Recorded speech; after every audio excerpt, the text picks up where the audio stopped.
Welcome to ABC Campus. Our subject is CAF 3 Business Law, Chapter number 12 Memorandum and Articles. Third video on the topic Change in Name of Company from ICAF Study Test 2020. And I am your facilitator, Kashif Adeeb. तो company का नाम अगर गलती से ऐसा नाम से company registered हो जाती है जो कि कंपनीज एक्ट के कंट्रावेंशन में उसके अगेंस्ट है या ऐसी इंफॉर्मेशन की बेस पर रजिस्टर्ड हो गई, वो नाम मिला उसको जो कि फॉल्स और इनकरेक्ट था। सो फिर क्या होगा? अ कंपनी विच थ्रू इन एडवर्टेंस, यानी जानबूझ के नहीं, गलती से, और अदरवाइज या फिर जो है ना जानबूझ के, is registered by a name in contravention of the companies act के खिलाफ, और the name was obtained by furnishing false और इनकरेक्ट इंफॉर्मेशन। तो एक तो ये है कि कंपनी खुद, उसके पास चॉइस है कि चेंज करना चाहे कि गलती से एक नाम हो गया है या जानबूझ के भी हो गया था तो अब वो ठीक करना चाह रहे हैं, तो रजिस्ट्रार से अप्रूवल लें नाम का, नए नाम का, और अपना नाम चेंज करें। तो ये तो ऑप्शनल हो गया। और अगर रजिस्ट्रार को पता चलता है कि इन्फॉर्मेशन फॉल्स और इनकरेक्ट थी या कोई खिलाफवर्जी हो गई है कंपनी एक्ट की, और रजिस्ट्रार ऑर्डर दे देता है, तो फिर तो लाजमी कंपनी को चेंज करना पड़ेगा। फिर शेल है। कितने टाइम में चेंज करना पड़ेगा? 30 डेज में of receipt of such direction. और अब भी जो नाम होगा वो रजिस्ट्रार के अप्रूवल से होगा, यानी जो न्यू नेम होगा वो रजिस्ट्रार के अप्रूवल से ही रखना पड़ेगा। However the registrar shall before issuing a direction for change of the name afford the company an opportunity to make representation against the proposed direction। तो रजिस्ट्रार जो है वो कंपनी को डायरेक्शन देना चाहता है कि जी 30 डेज़ के अंदर अपना नाम चेंज करें। उससे पहले वो कंपनी को एक नोटिस देगा और उस कंपनी को कहेगा कि जी अपना पर्सपेक्टिव सामने रखें, मेरे ख्याल में आपका ये जो नाम है ये गलत है, ये कंपनी एक्ट के खिलाफ वर्जी है। और कंपनी उसको डिफेंस कर सकेगी कि अगर वो समझती है कि नहीं उनका नाम ठीक है, तो वो उसकी रेलिवेंट इन्फॉर्मेशन और जो जस्टिफिकेशन है वो रजिस्ट्रार को प्रोवाइड कर देंगे। अब अगर एक कंपनी जो डायरेक्शन दी थी रजिस्ट्रार ने और 30 डेज़ के अंदर आपने नाम चेंज करना था, अगर नहीं करती, if the company fails to report compliance with the direction issued within the specified period, the registrar may enter on the register a new name for the company selected by him. देखें, खुद change करेंगे registrar की direction पे तो अपनी मर्जी का नाम नहीं रख सकेंगे, वरना नाम भी रजिस्ट्रार अपनी मर्जी से चेंज कर देगा आपका। Being a name under which the company may be registered under companies act 2017 and issue a certificate of incorporation on change of name.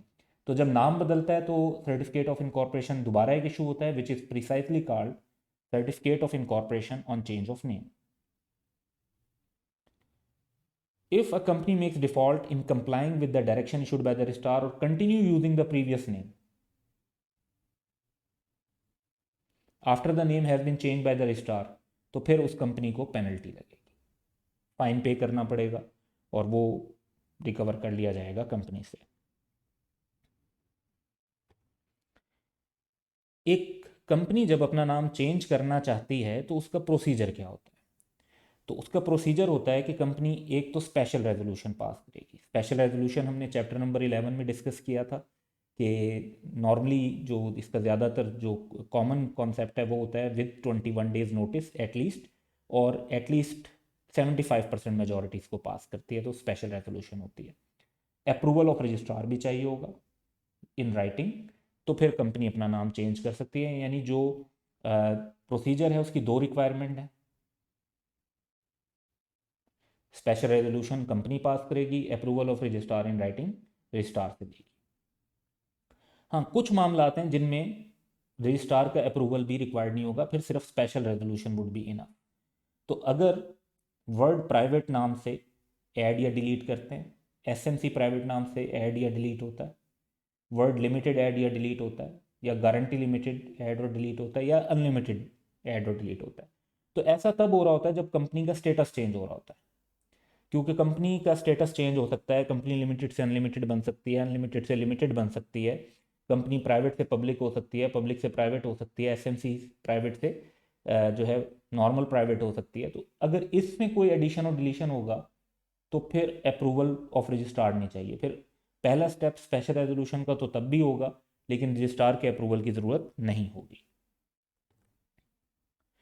अब जब कंपनी का नाम चेंज हो जाता है और रजिस्टर भी कर लिया जाता है न्यू नाम, तो उसका इफेक्ट क्या हो? पहली बात तो ये कि कंपनी को न्यू सर्टिफिकेट ऑफ इनकॉर्पोरेशन मिलेगा।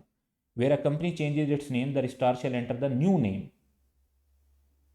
On the register in place of the former name, पुराने नाम की जगह, and shall issue a certificate of incorporation alter to meet the circumstances which is called certificate of incorporation on change of name। और जैसे ही ये certificate issue होगा तब change of name complete समझा जाएगा, उससे पहले चेंज ऑफ नेम कंप्लीट नहीं होगा। अभी हम थोड़ा सा आगे चल के इस सर्टिफिकेट की फॉर्म को भी आपको शो कर देंगे। Mentioning old name with the new name. अब एकदम अगर एक कंपनी का नाम चेंज हो जाता है तो बहुत सारे लोगों के लिए कन्फ्यूजन क्रिएट हो सकती है कि ये क्या पुरानी ही कंपनी है या अब ये कुछ डिफरेंट कंपनी है, तो फिर पुरानी कंपनी कहाँ गई। इसलिए लॉ की एक रिक्वायरमेंट है कि where a company changes its name it shall for a period of 90 days from the date of issue of certificate by registrar continue to mention its former name along with its new name. यानी अपने नए नाम के साथ पुराना नाम भी mention करना होगा 90 दिन तक। 90 दिन कब से काउंट होंगे? Date of issue of certificate से।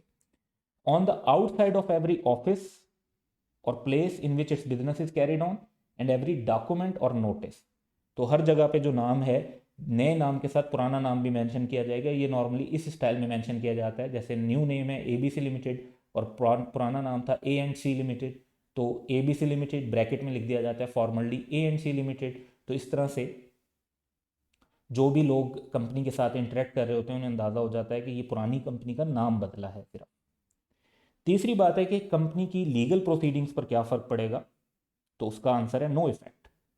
अगर कंपनी ने किसी पर केस फाइल किया हुआ है या किसी ने कंपनी पर केस फाइल किया हुआ था, तो जो कंपनी के राइट्स एंड ऑब्लिगेशंस हैं और लीगल प्रोसीडिंग में जो केस कंपनी की तरफ से हुए हुए हैं, जो कंपनी पर हुए हैं, नाम के बदलने से उनमें कोई चेंज नहीं आएगा।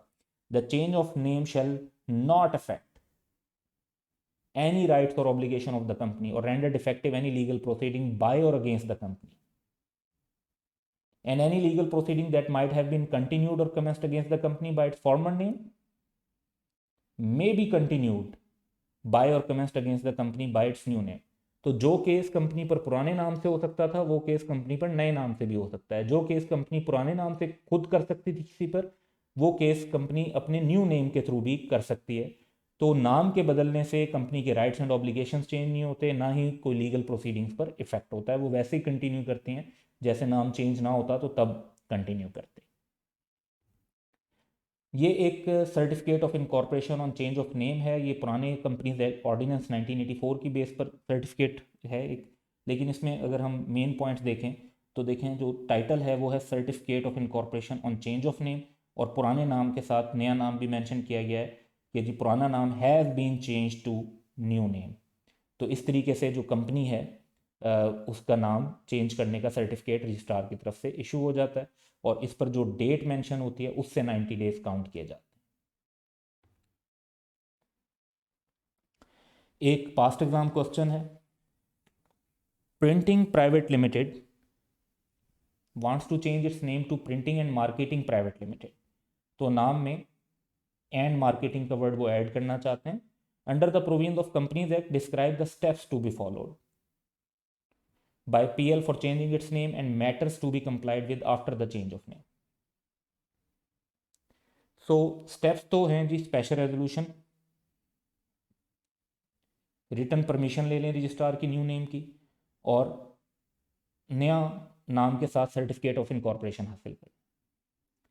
उसके बाद का इफेक्ट ये है कि 90 डेज तक कंपनी अपने पुराने नाम को भी मेंशन करेगी न्यू नेम के साथ हर ऑफिस और प्लेस पर जहाँ पर उसका बिजनेस होता है, और हर डॉक्यूमेंट और नोटिस के ऊपर भी। तो ये सिंपल सा जो क्वेश्चन था और इसको इसी के मुताबिक आपने रिस्पॉन्ड करना था।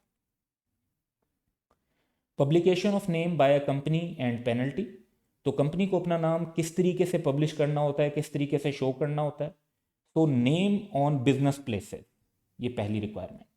Every company shall display in a conspicuous position, यानी वाज़े पोजीशन में, इन लेटर्स इजीली लीजिबल, इस तरह से लेटर्स में कि वो पढ़े जा सके आसानी से, इंग्लिश या उर्दू, किसी भी एक लैंग्वेज, इंग्लिश या उर्दू में से, इन इंग्लिश और Urdu characters it's name and incorporation number outside the registered office and every office of or the place in which business is carried on।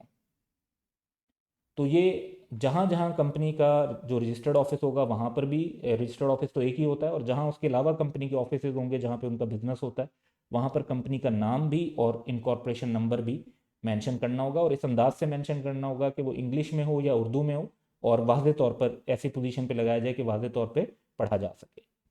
Number 2 है जी certificate of incorporation. Every company shall display a certified copy of certificate of incorporation at every place of business of the company। So certified copy जो है वो registrar से मिल जाती है certificate of incorporation की। Registrar से वो कॉपी लेके आप अपनी हर प्लेस ऑफ बिजनेस पे वो एक डिस्प्ले करेंगे, तो इसको नॉर्मली फ्रेम, सिंपल सा एक फ्रेम करवा लिया जाता है, और ऑफिस जो मेन एंट्रेंस होती है वहाँ पर उसको किसी पॉइंट पे, किसी वॉल पे लगा दिया जाता है, तो वो टोटली डिस्प्ले हो रहा होता है। सिमिलर वे में कंपनीज जो है अंडर इनकम टैक्स ऑर्डिनेंस अपना एनटीएन भी डिस्प्ले कर रही होती हैं। Name on documents, every company shall have its name mention in legible English और Urdu characters in all bill of exchange, promissory note, endorsement, cheque, ये सारे आइटम हमने चैप्टर नंबर 10 में पढ़े थे। मनी ऑर्डर्स और गुड्स के जो ऑर्डर्स हैं प्रपोर्टिंग टू बी साइंड बाय और ऑन बिहाफ ऑफ कंपनी, जो भी डॉक्यूमेंट कंपनी के बिहाफ पर साइन हो रहा है, तो एजेंट अगर साइन कर रहा होगा, जाहिर बात है कंपनी तो आर्टिफिशियल पर्सन है, या डायरेक्टर साइन कर रहे हैं तो लेकिन वो कंपनी का नाम उस पर लाजमी मेंशन किया जाएगा। तमाम bill of parcels, invoices, receipts, letter of credits वगैरह पर डिफरेंट, यानी जो भी डॉक्यूमेंट्स हैं जो कंपनी अपनी बिजनेस डीलिंग के अंदर यूज़ करती है उसके अंदर कंपनी का नाम प्रॉपर मेंशन किया जाएगा, या इंग्लिश में या उर्दू में। Name and particulars on document, अब जब डॉक्यूमेंट्स वगैरह पे नाम लिखा जाएगा तो नाम भी लिखना है, एड्रेस ऑफ रजिस्टर्ड ऑफिस भी मेंशन करना है, telephone number, fax number, email, website address, if any, इनमें से जो इंफॉर्मेशन होगी वो मेंशन कर देंगे। अगर फैक्स नंबर नहीं है तो ना मेंशन करें, है तो मेंशन कर दें, वेबसाइट है तो मेंशन कर दें, आजकल तकरीबन सब कंपनीज की होती है, और ये लेटर हेड पे प्रिंटेड होंगे, और तमाम डॉक्यूमेंट्स पर, नोटिस पर, और जो भी कंपनी की ऑफिशियल पब्लिकेशन होंगी उनके ऊपर ये मेंशन किए जाएंगे। पेनल्टी ये है कि अगर एक कंपनी इस तरीके से अपने नाम को पब्लिश नहीं करती, जैसे अभी हमने पढ़ा, अब penalty of level 1 be levied on company, company पर भी लगेगी और कंपनी के ऑफिसर्स पे भी लगेगी, उन ऑफिसर्स पर जिन्होंने डिफॉल्ट किया, यानी जिनकी जिम्मेदारी बनती थी कि नाम को डिस्प्ले करें और उन्होंने नहीं किया, for not displaying it's name in the manner provided for by companies act 2017। अच्छा, एक तो ये लेवल 1 से क्या मुराद है, इस पर भी हम अभी आते हैं। इन फर्दर पॉइंट ये है कि an officer shall be personally liable for debts for issuing authorising any document without mentioning the name of the company unless duly paid by the. तो अगर एक बिल ऑफ एक्सचेंज पर company का नाम mention नहीं करता एक ऑफिसर, और कंपनी के बिहाफ पर उसने साइन किया था, कंपनी अगर उसकी पेमेंट कर देती है फिर तो कोई मसला नहीं होता। कंपनी अगर उसकी पेमेंट नहीं करती तो उसको पर्सनली उसकी पेमेंट करनी होगी, क्योंकि उसने कंपनी का नाम मेंशन नहीं किया होगा। ये कॉन्सेप्ट हमने जो चैप्टर नंबर 8 पढ़ा था एजेंसी के लॉ पे, उसके साथ भी रेलिवेंट है कि अगर एक एजेंट जो है वो अपने प्रिंसिपल को डिस्क्लोज नहीं करता तो थर्ड पार्टी जो है वो एजेंट को पर्सनली लायबल कंसीडर कर सकती है। अब हम बात करते हैं जी ये लेवल 1 का क्या मतलब है। सो कंपनीज एक्ट में एक सेक्शन है 479, उसके अंदर डिफरेंट ऑफेंस और स्टैंडर्ड स्केल ऑफ पेनल्टी दिया हुआ है। तो लेवल 1 जो है ना ज़रा छोटी पेनल्टी है, इसमें फ़ाइन 25,000 रुपये तक का लगता है और डेली बेसिस पर 500। फिर लेवल 2 है, फिर लेवल 3 इवन 100 मिलियन तक की पेनल्टी भी है। तो ये लेवल 1 की पेनल्टी है। अच्छा, ये सेक्शन जो है सिलेबस में नहीं है, इसलिए आपको ये याद करने की ज़रूरत नहीं, सिर्फ अंडरस्टैंडिंग के लिए बता रहे हैं कि लेवल 1 से जो है क्या मुराद है। तो लेवल 1 बेसिकली कम अमाउंट की पेनल्टी है, लेवल 2 से ज़्यादा अमाउंट की, और लेवल 3 बहुत ज़्यादा अमाउंट की पेनल्टी बेसिकली बनेगी। तो ये स्टैंडर्ड स्केल कंपनीज एक्ट में गिवन है। So that's all for today, have a good day.